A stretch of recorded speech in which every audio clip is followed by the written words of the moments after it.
What if Mother Earth and all her resources were able to be saved single-handedly by one source?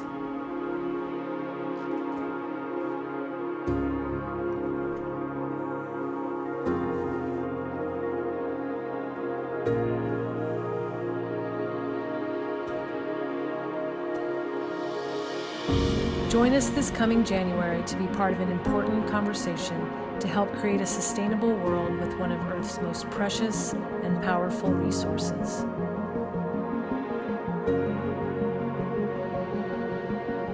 In 2020, we were the only large-scale Midwest Hemp Expo with 55 speakers, over 1,000 attendees, and more than 70 exhibitors. This year, our expo will be virtual, even more far-reaching than before. We hope you will join us and the thousands of attendees to learn more about contributing to a more sustainable world with hemp.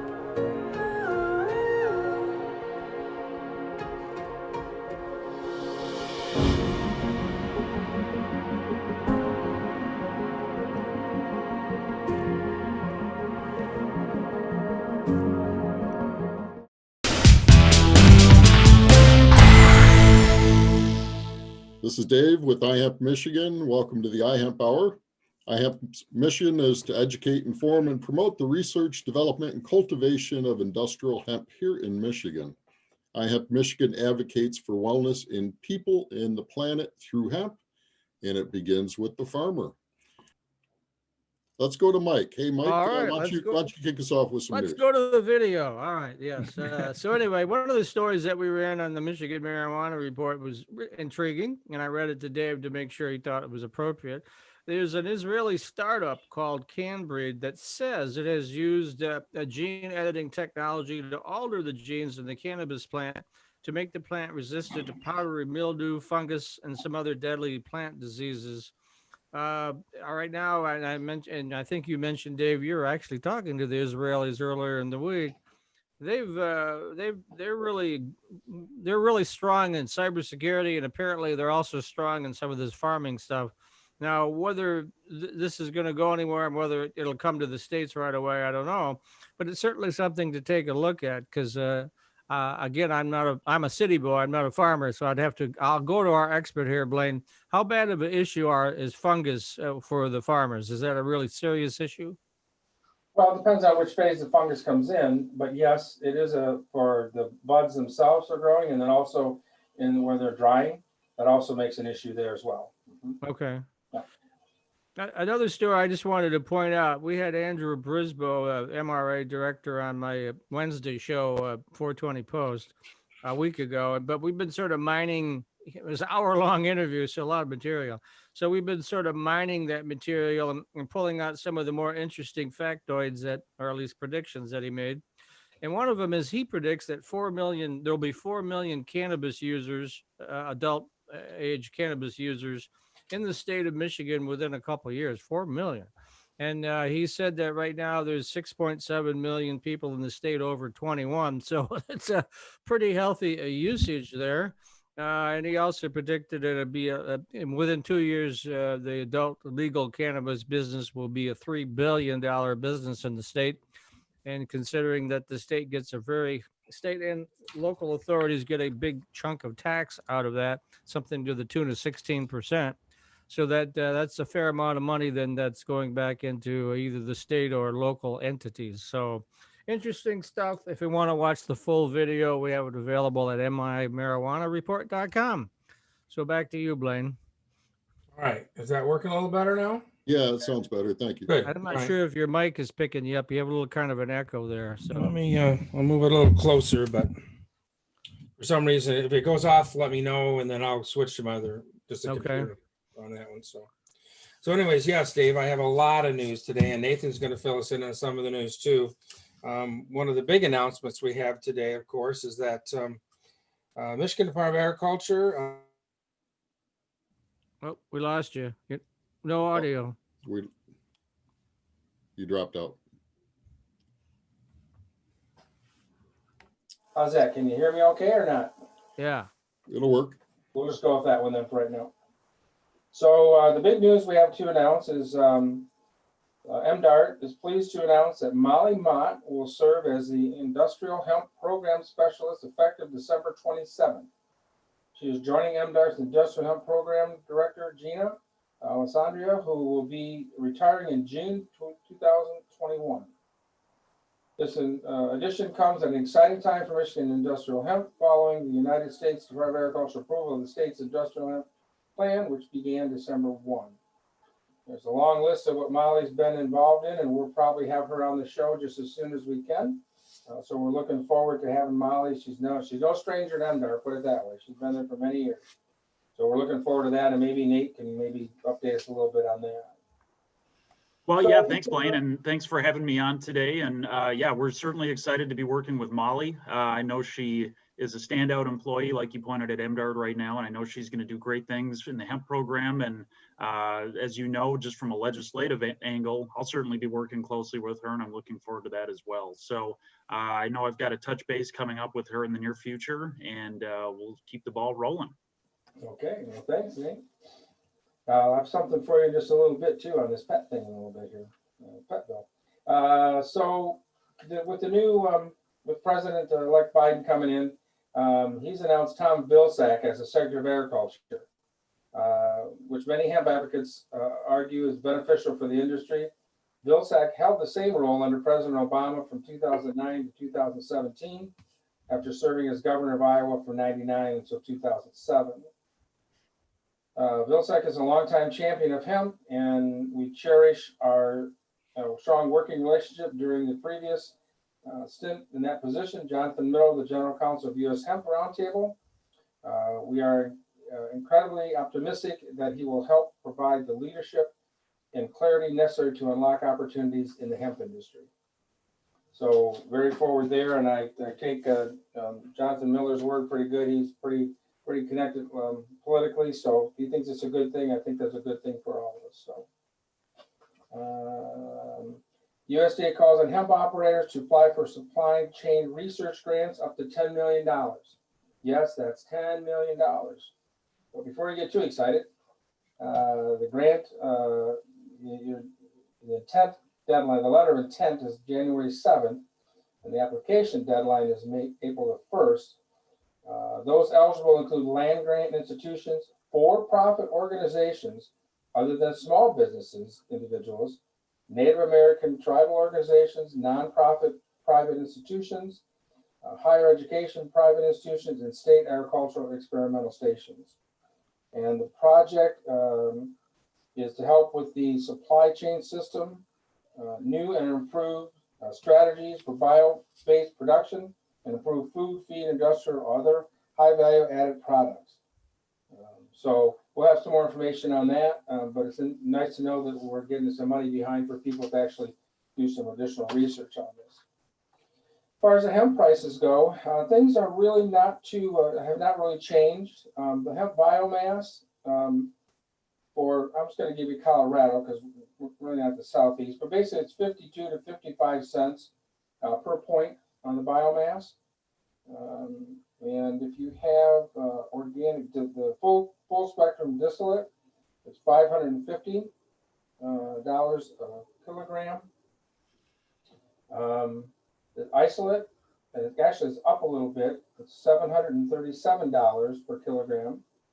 And the hemp flour for the U.S. is $185 a pound.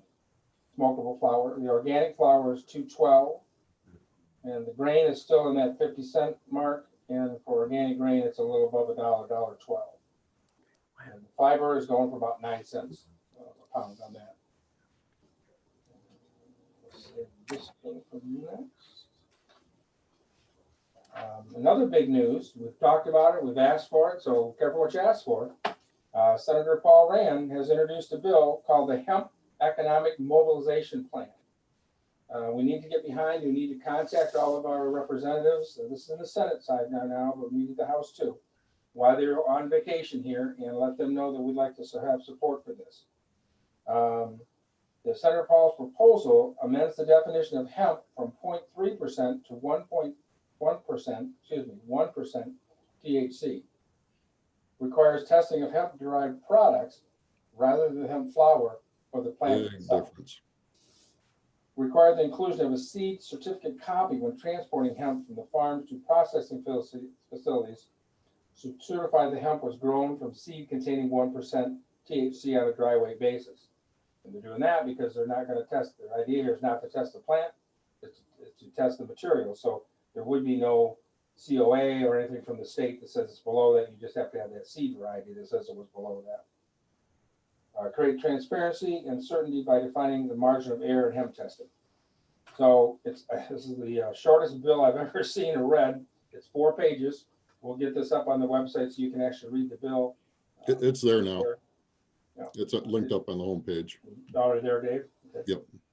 So, so that's great news. We've asked for that, and it looks like it's coming. Some people think, you know, we shouldn't have it. We should leave it at 3%. But I say, why put people in trouble if we don't have to, and let's grow the industry. And here's something else that's happening. I'm going to try to order some of this week. Coors debuts non-alcoholic CBD beverages in the U.S. After testing the lineup for months, beverage industry giant Molson Coors excuse me, has officially developed its CBD-infused products in the United States. Coors CEO explained how the success of the Coors line of THC-infused beverage already being sold in Canada provided a model for how the CBD-infused beverage may perform in the United States. But it's too early to tell. Just having launched them in Coors in Colorado this week. So all of our Colorado friends, hey, P.O. Box 33, Ferrisburg, Michigan. Send me a case. So we'll try that. Also, exciting news here. CBD can extend strawberry shelf life, and a new study says. University of Florida, a Department of Cell Biology, Microbiology, and Molecular Biology, examining cannabinoids potential as a post-harvest treatment for strawberries, was published in the Post-Harvest Biological Technology on December 1st. So they talk about what they did with it, and they put the oil on the freshly harvested strawberries and stored them for up to 8 days. Before and after the process, the strawberries were visually inspected and tested for microbial load to assess the effectiveness of the cannabinoid on the preservation. The CBD treated strawberries outperformed the untreated strawberries across both the key metrics, confirming the compound's potential as an effective antimicrobial treatment for safely and naturally preserving strawberries after purchase. Now, if that is true and that goes on, that's going to be big, not only for strawberries, but for many other fresh produce that we have. And a new market for hemp. Yep. Yeah. Foster Todd Brown, this is again U.S. County Hemp Authority, looking to learn the basics of hemp CBD law for your small or minority-owned business. Mark your calendar for a free webinar for Thursday, January 21st that will provide the primer on the ever-evolving state and federal laws and regulations concerning hemp and CBD. The webinar will be hosted by Foster Brown, Hemp's industry team leader, Jonathan Miller, who's the general counsel of the U.S. Hemp Roundtable, stands as one of the industry's leading authorities and advocates. And John, he's been on our show before, and he will be part of the expo again this year as well. So the other big news that came out this week, and that's why Nathan is going to fill us in a little bit on, there's a Michigan bill now that, if I understand it correctly, has been passed and waiting for the governor's signature regarding allowing vets to discuss CBD with pet owners. Veterinarians. Yeah, we need to clarify that. We're Oh, vets is being Yes. veterinary. yeah, words right out of my mouth the on that. military type, you know. So Yeah. A veterinarian may consult with an owner on the use of marijuana or CBD oil on an animal of the owner pursuant to the rules promulgated under this section. So we're looking forward to that. And Nathan, you were going to give us a little update on that. Yeah, and thanks, Blaine. And I think you explained the bill really well. It's House Bill 5085, which just passed through its legislative journey last week. And you're correct, it's heading towards the governor's desk for a signature. I think, again, you covered the bill really well, so I'll just give you a little bit of context on that. Now, keep in mind, MDARD is not officially the lead on this legislation. It's being overseen through the process within the Department of Licensing and Regulatory Affairs. But I know that there's been just kind of some conversations on the technical aspect of this legislation as it moved through the legislature. A couple of substitutes have been put onto the bill for things like I think it originally mentioned CBD instead of industrial hemp, which there is technically no definition for CBD within Michigan law right now. So I know that was one concern within Laura and from some of the conversations that we had, that it referenced industrial hemp versus CBD alone. And from my understanding, just from, you know, monitoring this myself and from having conversations with industry folks, it sounds like this was just to address a concern that veterinarians had, that they might risk losing their license in the event that they did consult with patients and their owners on the use of marijuana or hemp derivative products. So seems like it's just a fix for that. I've got no reason to believe that it won't be signed into law, and happy to answer any questions you've got on it. Would that fall under the marijuana regulatory agency then, or not? For veterinarians and pets and that sort of thing. So, Mike, it actually the bill amends the public health code.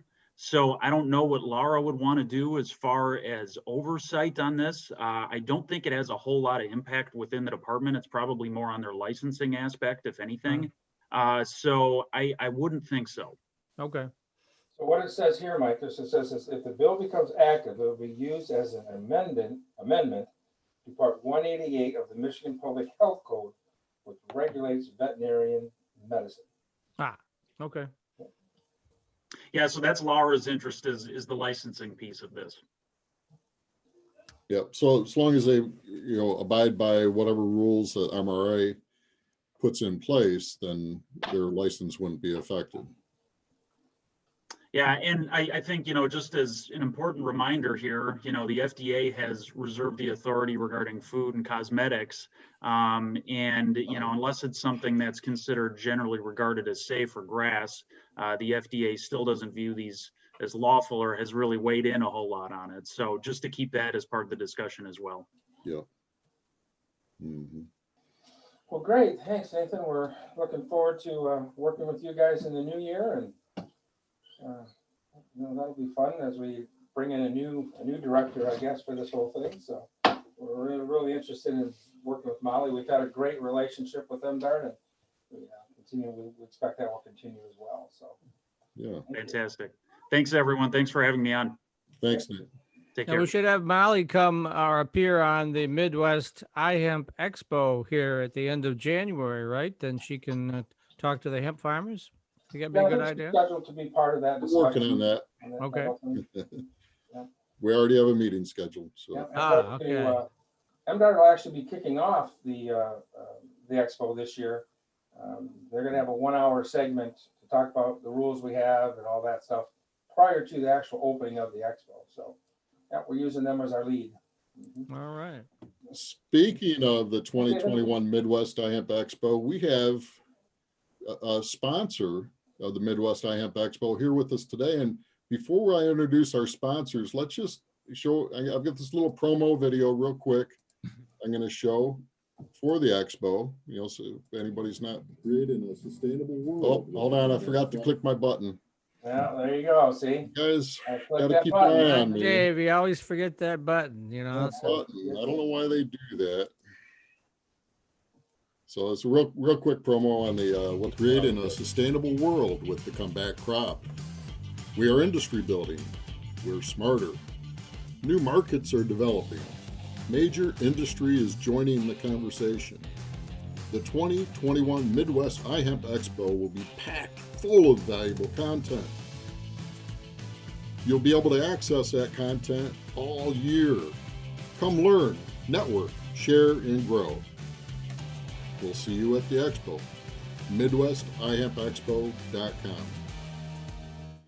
All right, so, you know, big thanks to Viridis. Oh, let me stop that.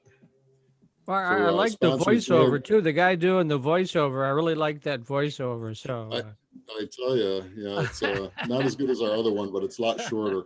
So, You got to pay a lot of money for that one, Mike. oh, I know. Yeah, I mean he's a pro. So yeah, you keep It's easy, giving but and it's not giving. cheap.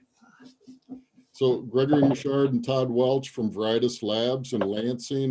These gentlemen, Blaine and I went and met with them, got a tour of their lab, and I have to tell you, you know, I was really impressed. You know, they've got some fantastic technology. And the conversation we had was dynamite. They really want to do things right. So I'm excited to have you guys part of the iHemp Hour. Gregory and Todd, thanks for being here. Nice to be here with you guys. Yep. So tell us a little bit about Viridis Labs. I think your background's really fascinating, where you guys came from. You've been in the industry a little while and have some background there. And what made you jump into this segment? Go ahead, Todd. Yeah. So anyways, Greg, Michelle, and myself, we're all retired Michigan State Police. In 2016, as the Governor Snyder was mandating that cannabis was going to be regulated and was going to require testing. I was nearing this portion of my retirement and getting closer and closer every day. My wife says, "What are you going to do in retirement?" I said, "I don't know. I'll figure it out when I get there." Just tell her you're going to hang around the house, right? That'll work. Yeah, we had already had that discussion, so she knew that wasn't going to happen. That being said, Greg, who retired as the captain and executive director of the entire Forensic Science Division, under whom Michelle and our other partner and I worked for, he had retired before me. And I had some elder individuals in my personal family that were taking cannabis medicinally. And, I remember coming back after I had found that out from my father that I asked our narcotics unit supervisor, I said, "Who's testing this for the elder generation who are using cannabis medicinally?" And she indicated nobody. There's really no requirement. So in 2016, when the law came out, of course, Greg had retired. I called him up and I said, "Hey, my friend, what are you doing in retirement?" He says, "Nothing yet, starting to look." He says, "Why?" So I threw this idea past him about, this law, Public Act that was coming out. And, we have lived, breathed, laboratory accreditation. And that being said, he and I had some discussion. And then after that discussion, I told him I'd like to reach out to Dr. Michelle Glenn to be our third partner. And Dr. Glenn ran our toxicology unit for the Michigan Department of State Police for about 11 years before going to the clinical side of things and running a couple labs down in Southern Illinois and Northern Missouri. And so that fall we got together, all of us together, we had a discussion and we said, listen, this bodes well with, our careers as far as public safety. And so we made a decision that we could help the state of Michigan, hopefully bring some teeth to the regulatory testing side of things. We also felt that, we could be an example to the other labs within the state as far as, making sure that from the testing standpoint, our end users were getting a good, safe, healthy product. But at the same time, setting up a laboratory and providing services that went a step further in protecting our customers' product. Whether it was a cannabis grower or a hemp grower or processor. So with that, we set out to really we started the Lansing laboratory, which is a 6,300 square foot state-of-the-art analytical laboratory. And within that same year, towards the end, we also got engaged with the opportunity to start a second lab and build out a second lab in the Bay City area that's about 11,000 square feet. So with that gives you a little bit of our background and history. And we're so excited to be a sustaining sponsor at the upcoming Midwest iHemp Expo. And we absolutely appreciate the relationship that Greg, Michelle, and I have recently been able to develop with Blaine and Dave with iHemp Michigan. Excellent. I do have those videos queued up. If we, at some point you want to play those to show your labs. So Sure. Fire them up right now. That's a all good right, time. I will. So this is the and the buttons checked. Okay. This is the There's a button issue, you know. Lansing.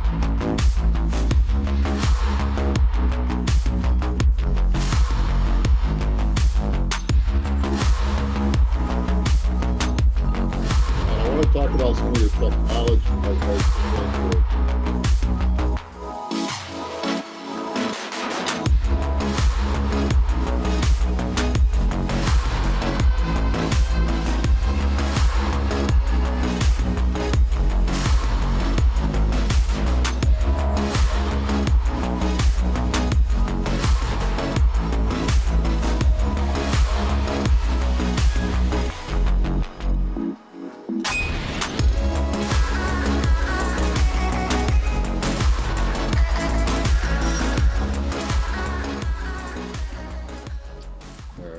And then this is Bay City, which is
You guys spent some dough. I know how much that lab equipment costs, particularly the second one.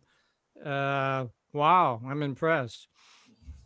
Yeah, that's science shit. That's kind of cool. Yeah, that's how we describe it as well, Blaine. Yeah. That science stuff is pretty A lot cool. of people don't understand, and maybe you can help explain this, because with hemp, we only have, of course, we've been allowed to send our own samples into the state.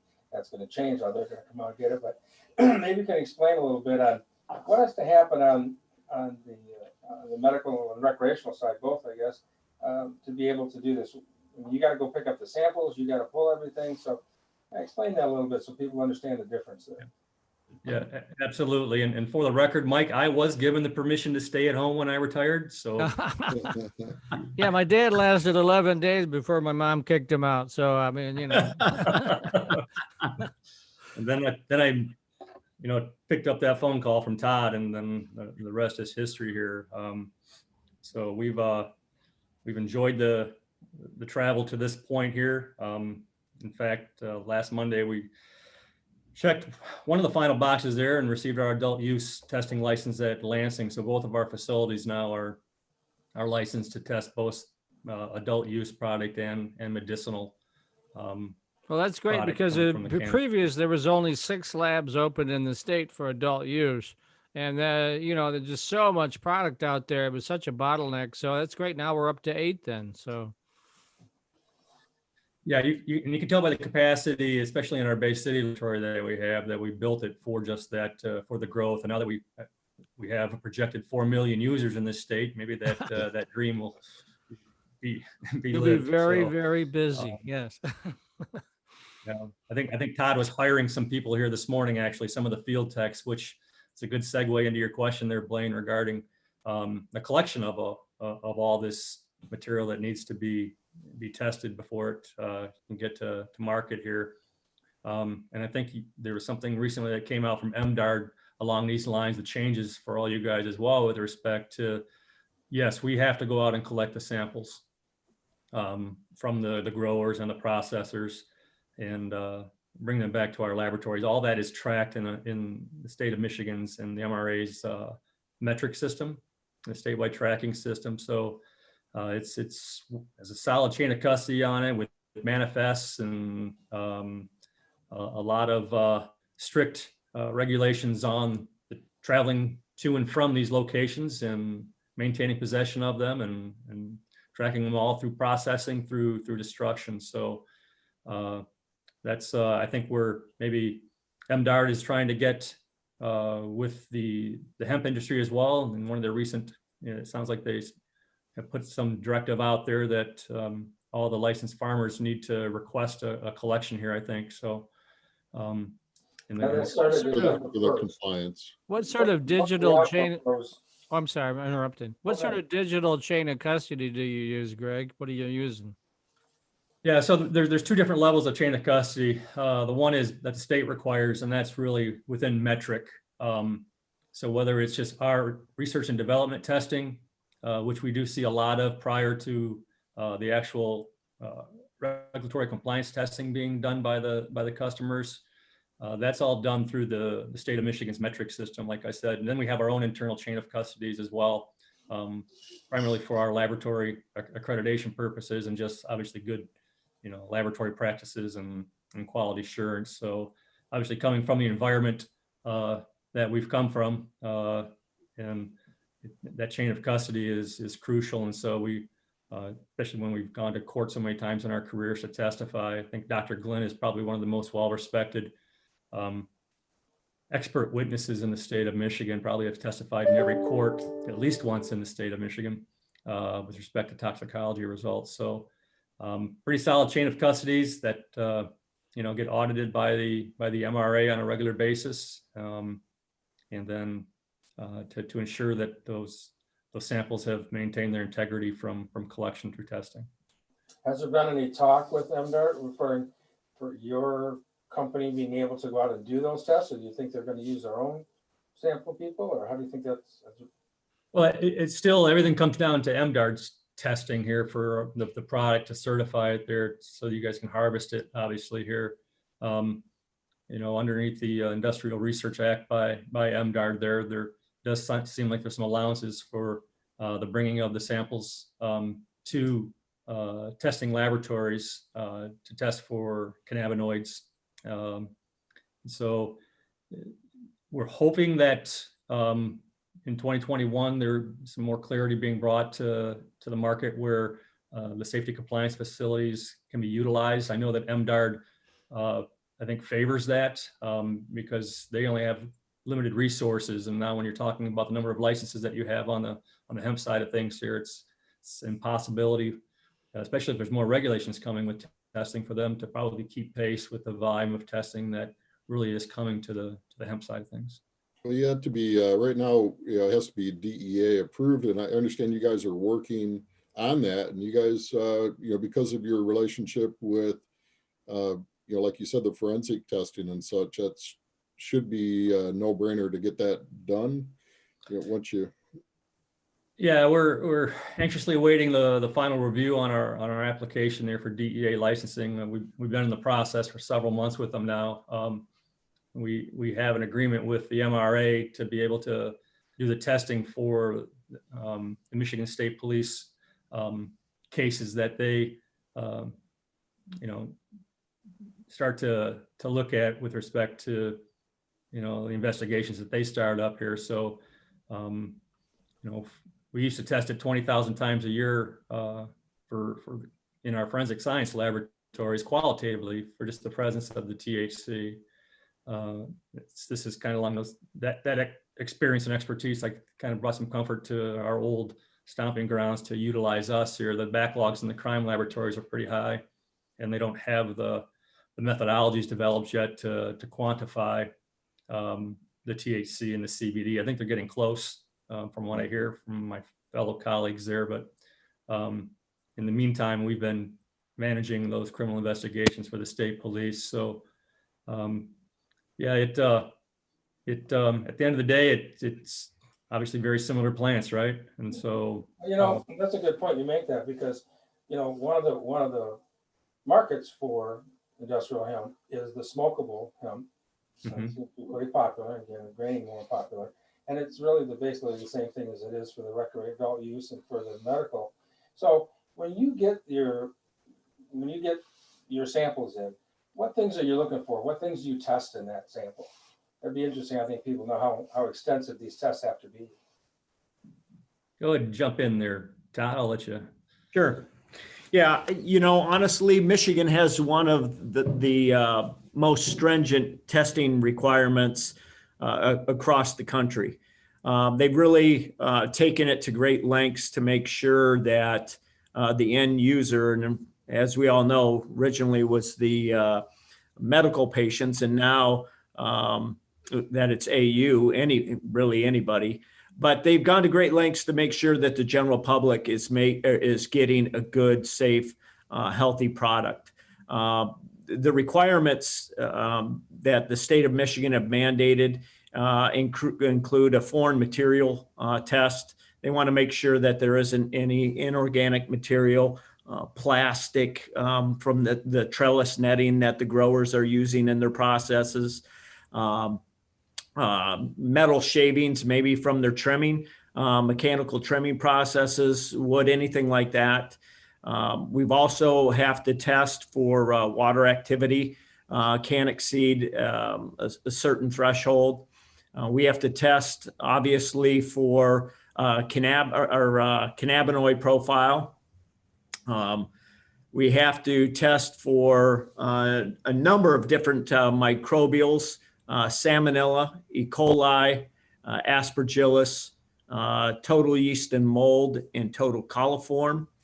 We also have to, we're required to test for 7 different heavy metals, chromium, cadmium, lead, arsenic, nickel, copper, and I'm missing one. I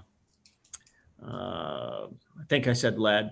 And then also on processed items and infused products, we obviously have to test for certain levels of residual solvents and also pesticides, some of the different chemicals that the growers may be using in their media, their soil, or spraying on the plants.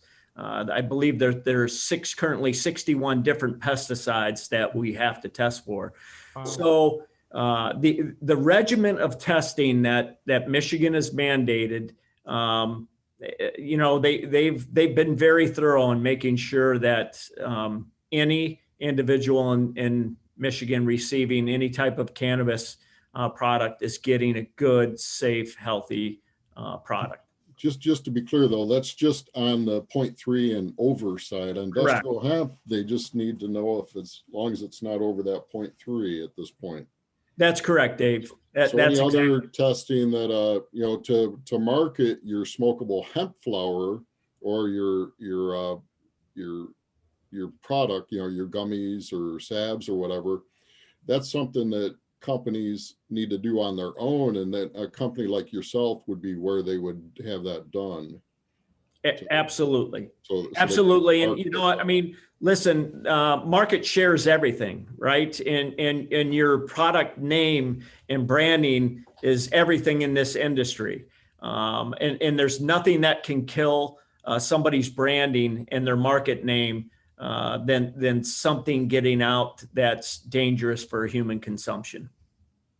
So you're testing the flower, we know that, but are you also testing then like gummies or cookies or brownies, or wherever they may be putting it in for food wise? Are you also testing that kind of thing too for people?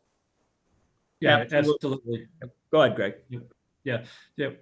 We test all the flower product and any of the products that are manufactured from it. One of the other things we test for is the vitamin E acetate, which was a big story back when there, right, causing some of those deaths there. And so vape cartridges, they were using that to cut it. So yeah.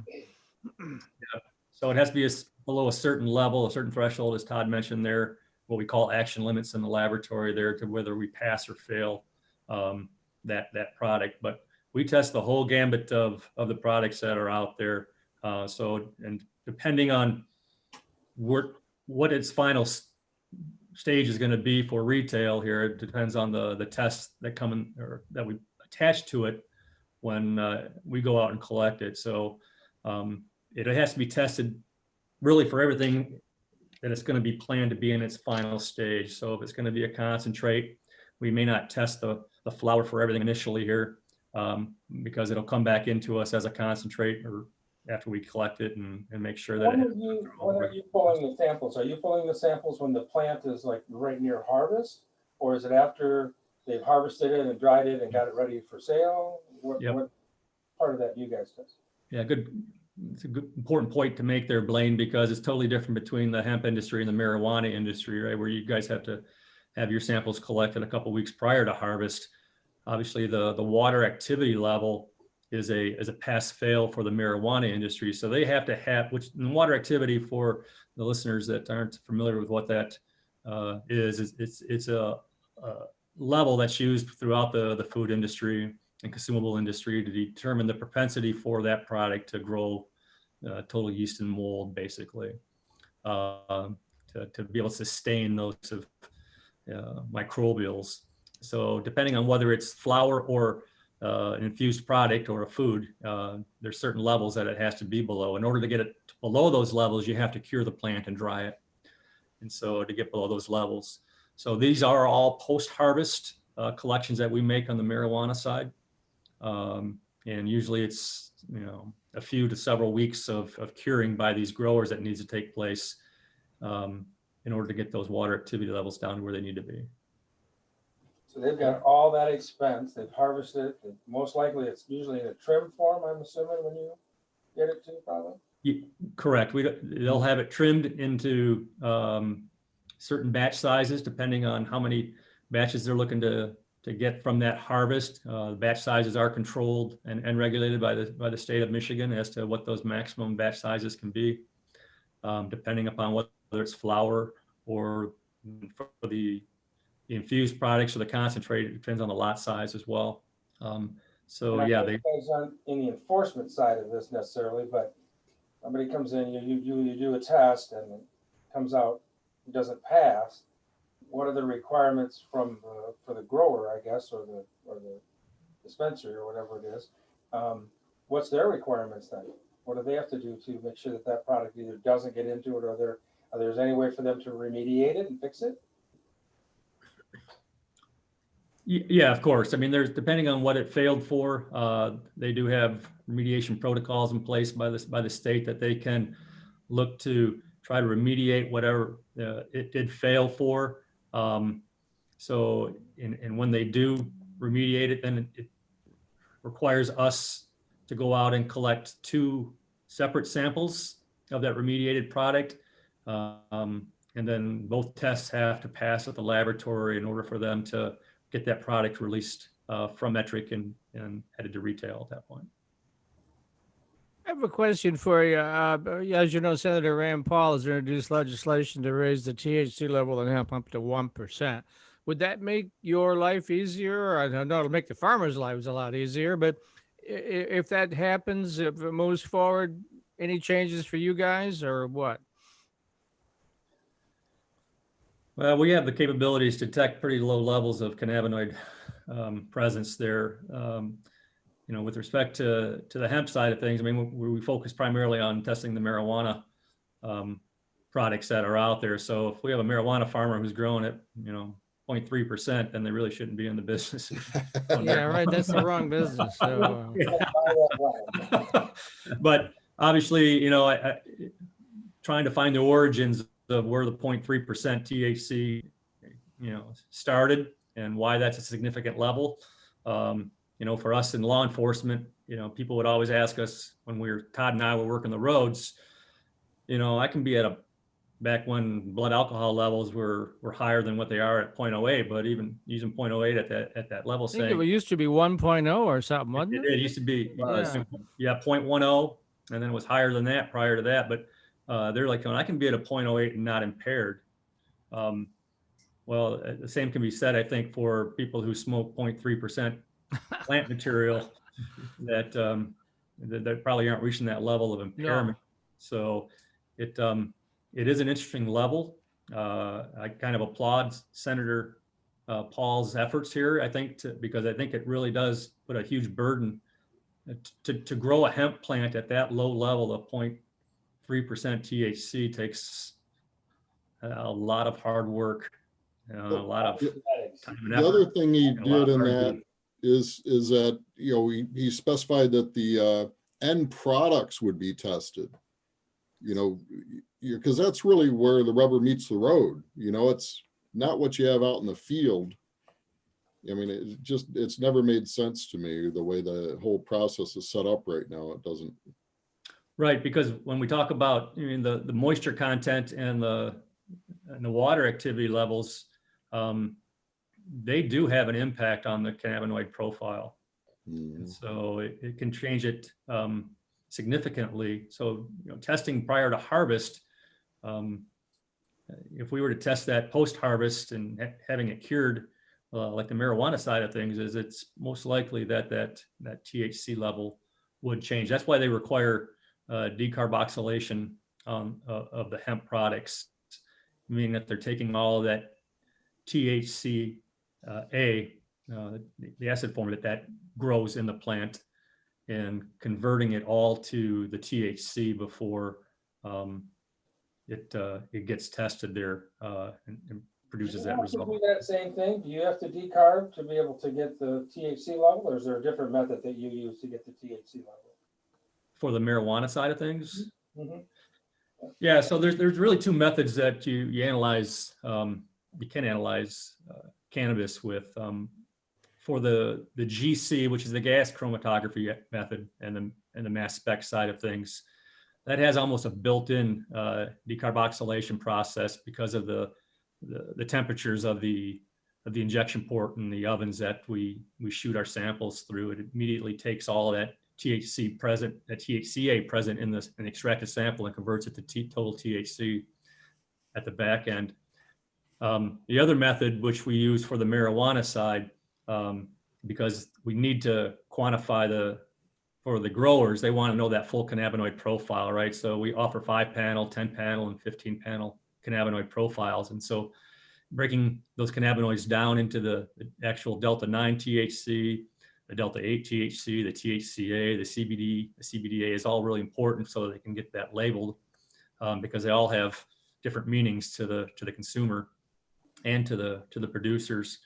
That method that we use for the marijuana side is not gas chromatography, it's liquid chromatography.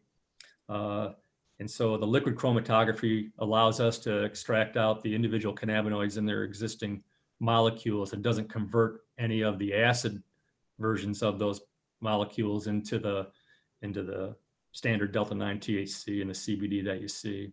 So, however, we can calculate total THC and CBD through the liquid chromatography method, through the national standard that's accepted, across the country, of the math formula that we use by timing, the certain levels by the 0.877 factor. So. Now, on the microbial side, when we were in there visiting with you, you were telling me something about your ability to test to determine what it is, as far as mold or mildew and such, over and above what other people can do. Can you explain that, or am I missing something? Well, right now, and I think across the country, the whole testing for total yeast and mold is a very controversial subject there. One, on the value of it. I mean, total yeast and mold, or yeast and mold itself, is pretty ubiquitous, and so it exists almost everywhere. And you really got to have sterile environments to really provide that level of testing. There's two different means to test it out there. You have the historical method through culture plates, which is all we know. We, in our biology classes, where we would put some samples on a culture plate and incubate them for several days to grow the mold. And those are typically what your mold tests are that you get for in retail today. Set them out for 24 hours and then in the environment, and then cap them and then see what grows. I did that in my son's dorm, or my son's house here at Michigan State University here a couple of years ago. And I didn't dare show my wife what.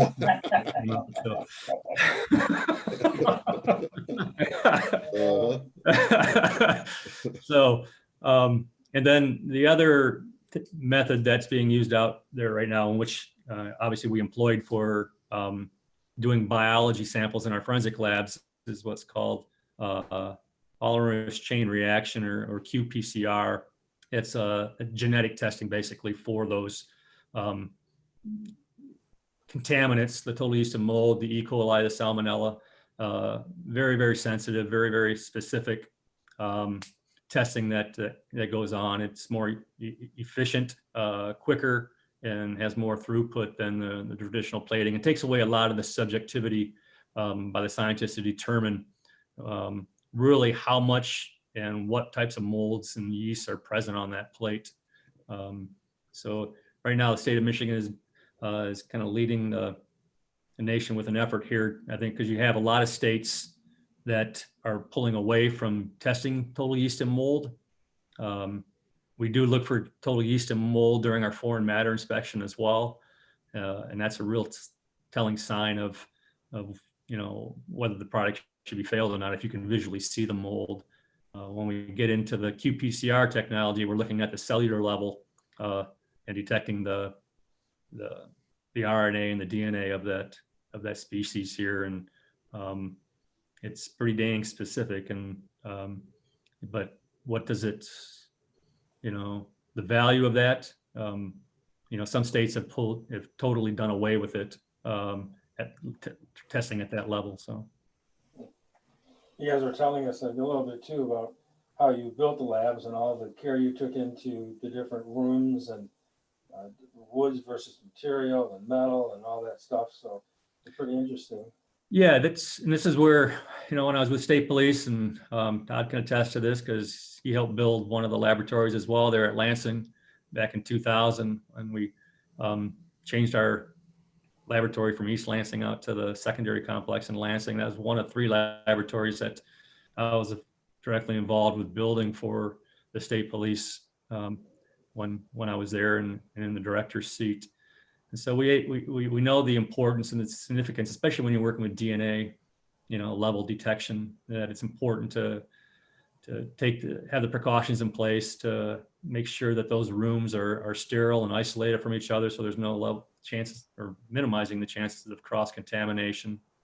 The heavy metals is a point that you bring up as well, that doesn't make sense. You were testing for heavy metals if you have them surrounding you during your analysis. So there's a lot of chromium and stainless steel. So it's important that our cabinetry was something that didn't contain those contaminants. And we take great caution in anything that comes into our laboratory, whether it's collection spatulas or containers that we collect samples in, that we run them through QA/QC testing to ensure that none of those contaminants are present.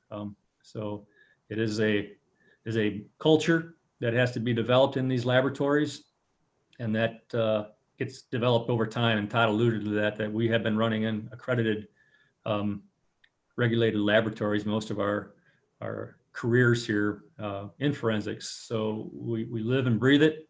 In fact, we're going through our laboratory accreditation this week here in Bay City, and that'll be one of the final boxes that we check for Bay City here, that we finally get that laboratory accreditation coupled with which is really important, I think, for the hemp side of things too, and eventually getting into that level of testing, is we have a patient-focused certification that comes with our accreditation.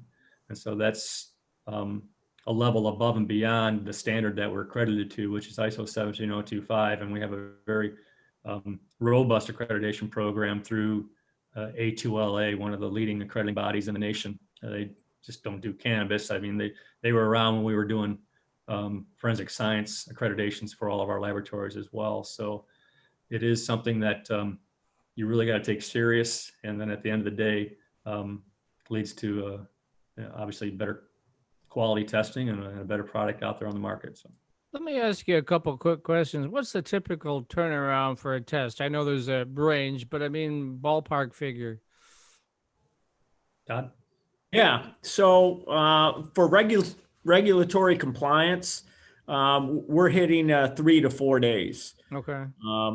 We've created a lot of efficiencies, especially in how that product moves through our laboratory. So the qPCR technology also shortened our throughput time because we're only having to incubate about 18 hours as opposed to traditional plating that you've got to incubate for at least 72 hours. So if you're looking for, that's on compliance. That's the full gamut of what the state mandates needs to be tested. If we have we have hemp growers occasionally that will bring things in where they're just looking at that potency. They want to see if they're hitting that 0.3 per under that 0.3% mark. A lot of times we can turn those results around in a day. Then ballpark figure on pricing. I know it varies, but what sort of a range are you looking at? I'm sure folks will want to know that. So. Sure. So our just for potency, if somebody's bringing in a sample and wants to know what the potency is, that charge is $60.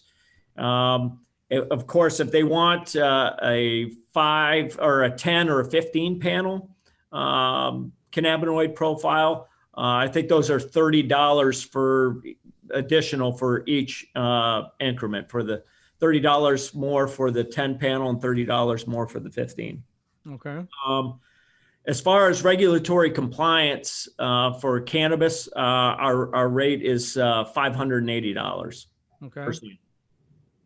And typically, is there a size limit? So if is that 100 pounds, or is there does it matter how big the size is or how small the size is? Yeah. So if it's MRA required testing by an MRA licensed facility, they currently can go up to 20 pounds. The max batch size can be 20 pounds. And we have to, by law, have to take 0.5% of that 20 pound batch.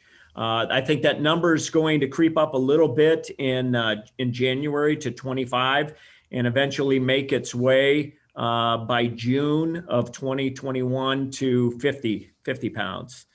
If we have a hemp farmer that wants to bring some material in, we ask for them to bring in 10 grams.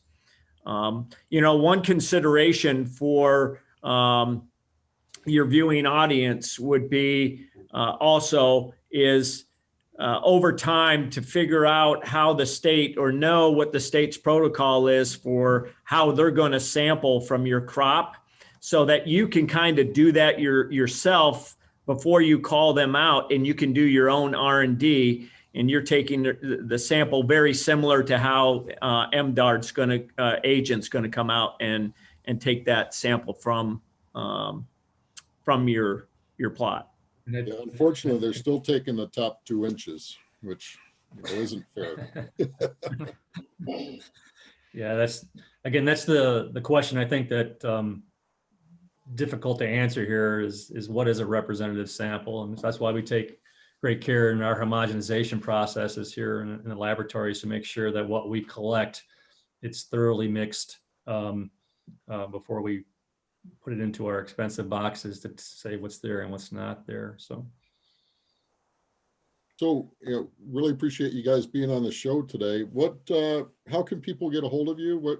You want to type some contact information, your web address in the chat, and let people know, share it with them. It's Viridis-labs.com. Yes, www.viridis, VIRIDIS-labs.com is our website. Our 800 number is listed also on our website. And again, we'd be more than happy to answer any questions, assist anybody out there that has questions about hemp, or even if they're planning on getting into or currently are in the marijuana regulatory atmosphere within the state.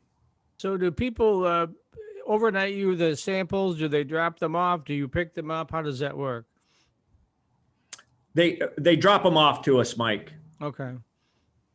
The hemp, for the hemp farmers too. For the hemp, yeah. Yeah. On the marijuana side, they're hiring. You know, for every, what was it you told me, when you hire another tech, you have 2 or 3 field agents that are going out and collecting samples for those techs? Yeah. So go ahead, Greg.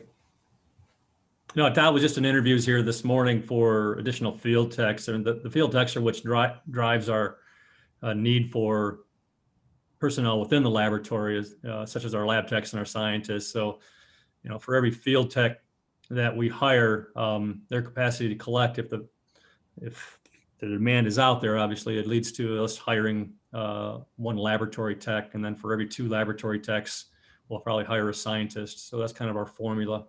Okay. To keep pace with the demand. So, which is exciting. We're an expanding industry. That this is something they need to take that governor off. Let us go. It's good for people on the planet. Mike, this might be a good follow-up for one of your programs later on with these guys too. Yeah, so I was thinking we haven't done anything on my show with laboratory testing and that sort of thing. So I'm collecting ideas here. We have a pretty big audience. We had Andrew Brisbane on a week ago, and we had almost 5,000 people watching. Because he gave us a whole hour. I was really surprised, So, but it was a great interview. yeah, we've got some great efforts going on underway here after the first of the year. We're making some efforts with a coalition of stakeholders, just not within the industry, but outside of the industry as well. That includes law enforcement, healthcare.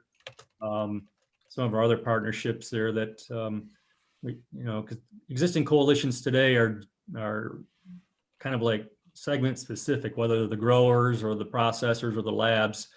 And so the way the industry is growing, and confirmation through having 4 million users here shortly, that these other entities such as law enforcement and healthcare need to have a voice in all this. And so this is we're trying to spearhead that coalition, working in conjunction with, Michigan Chamber of Commerce and other entities to hopefully help bring more legitimacy to the industry. Yeah, if we ever get to the point where the feds deschedule it from Schedule 1, maybe bunk it down to 3 or 4 or something, then you're going to see a whole lot of other players coming in very rapidly. They're sort of poised on the sidelines, big tobacco, big liquor, everybody. But I don't see that happening anytime soon, particularly if Mitch McConnell is still the majority leader. I don't think he has any appetite for legalizing marijuana on a federal level. So who knows? Agree with you, Mike. And I don't know if you have fact checkers in your audience here or not, but Blaine, I mean, to follow up on your Coors story, guess who was the first company to take a shot during the days of alcohol prohibition on legalizing that? It was indeed Coors. So, yeah. So they're keeping true to their tradition and their history. Excellent. Push the envelope. Pushing the envelope. Well, thank you a lot. I'm sorry that we weren't able. We'll have to have you back on so we can talk about this MI Safe Coalition. Yeah, we should have spent more time talking about. Have talk about other stuff. We didn't get to it, but we're looking forward to. iHemp Michigan's looking forward to partnering with you guys on that. Mm-hmm. We see that's going to be an important as we move forward with everything. So we're looking forward to that. So. Love to come on again. Again, thanks again for the opportunity today here. All right, now stand by. Now Blaine's going to give you a low-cal holiday dessert here, I'm sure, right, Blaine? Okay, so this is the fun part of the hour. Everybody, just for this. It really isn't for you guys. It's really just for this. So we'll put on my little hat here that I have. Here we go. Put on right. So, all right. So, so for this week, we have a ginger and hemp smoothie. Healing, anti-inflammatory, antioxidant-rich smoothie with fresh ginger, hemp seeds, root powder, and blueberries. So the ingredients, and Dave, I'm sorry, I meant to do like you did, have all the pictures and everything else, but 1 ripe banana, a handful of frozen blueberries, a tablespoon of grated ginger, 2 tablespoons of hemp hearts, 1 tablespoon of mac powder, 1 tablespoon of tannini, I said that correct, 3/4 water, or plant-based milk. You can also make hemp milk for this. You blend into a creamy smoothie and enjoy immediately. And it's a great, quick little pick-me-up and good for your health as well. So we'll talk a lot more in the future here about the iHemp, the Midwest iHemp Expo. One of the things we're really excited about that I do want to put a plug in before we leave today is for the Hempy Awards. If anybody out there is making any kind of hemp products, it's a great way to get your product up for a real inexpensive price and maybe winning a very cool award.